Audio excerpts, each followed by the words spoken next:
बोलो गीता माता की जय, लक्ष्मी नारायण भगवान की जय, वैकुंठनाथ की जय। अब 5वां अध्याय प्रारंभ। संन्यास योग।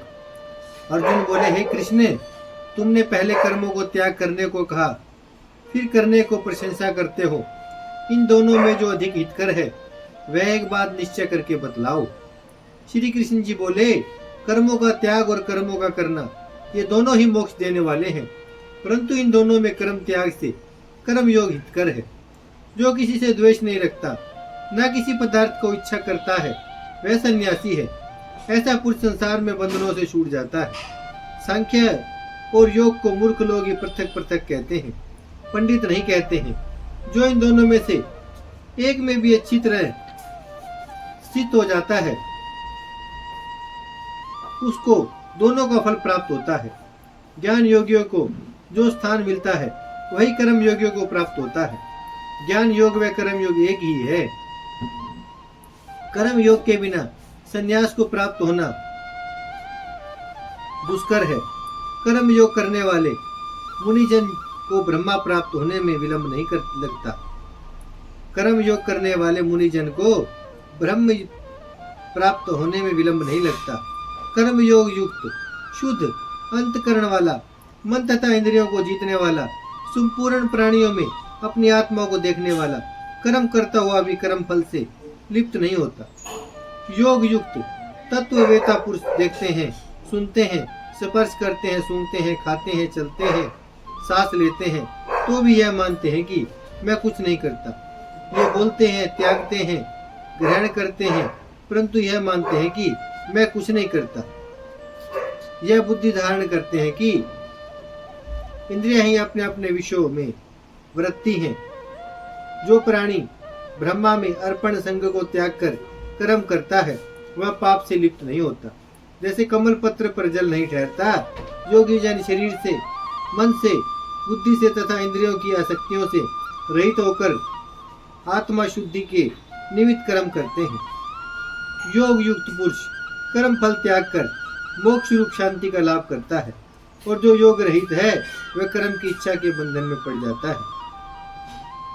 सब कर्मों को मन से त्याग करके प्राणी इस नवद्वार की देह रूपी पुरी में ना कुछ करता है, ना करता हुआ आनंद पूर्वक रहता है। परमेश्वर किसी कर्म में प्रवृत्त नहीं करता, कर्म और कर्म फल को उत्पन्न नहीं करता। ये सब प्रवृत्ति द्वारा होते रहते हैं। परमेश्वर किसी के पुण्य तथा पाप को नहीं लेता। ज्ञान का अज्ञान से आच्छादित है, उससे जीव मोह को प्राप्त हो जाते हैं, परंतु आत्म ज्ञान के द्वारा जिसका ज्ञान नष्ट हो गया है, उनका वह आत्म ज्ञान परमेश्वर के रूप को ऐसा भाषित करता है। जिस प्रकार सूर्य संपूर्ण संसार को प्रकाशित कर देता है, उसी परमात्मा में जिसकी बुद्धि शिथिल है, उसी में मन लगाते हैं, उसी में निष्ठा रखते हैं, और जो सदा उसी के ध्यान में लगे हैं, दान द्वारा जिनके सब पाप नष्ट हो गए हैं, वे इस संसार में जन्मते नहीं। विद्या और विनय से संपन्न ब्राह्मण में, गाय में, कुत्ता में और चंडाल में पंडित जन की दृष्टि समान रहती है। जिसके मन में इस तरह की समानता उत्पन्न हो गई है, उन्होंने इस लोक में जन्म मरण रूप संसार को जीत लिया है, क्योंकि ब्रह्मा निर्दोष और सर्वत्र समान है। इसलिए वे ब्रह्मा को प्राप्त हो जाते हैं।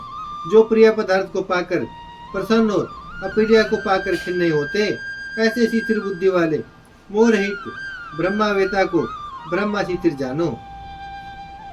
भारी पदार्थों में जो चित्त को आसक्त नहीं होने देता, वही आत्म सुख का अनुभव करता है, और ब्रह्मा में अंतकरण को मिला अक्षय सुख मोक्ष प्राप्त करता है। वे इंद्रियों के स्पर्श से जो भोग देते हैं, वे वस्तु दुखदायी होते हैं। उनका आदि भी है और अंत भी है। हे कौन्ते, ज्ञानी लोग ऐसे भोगों में रत नहीं होते।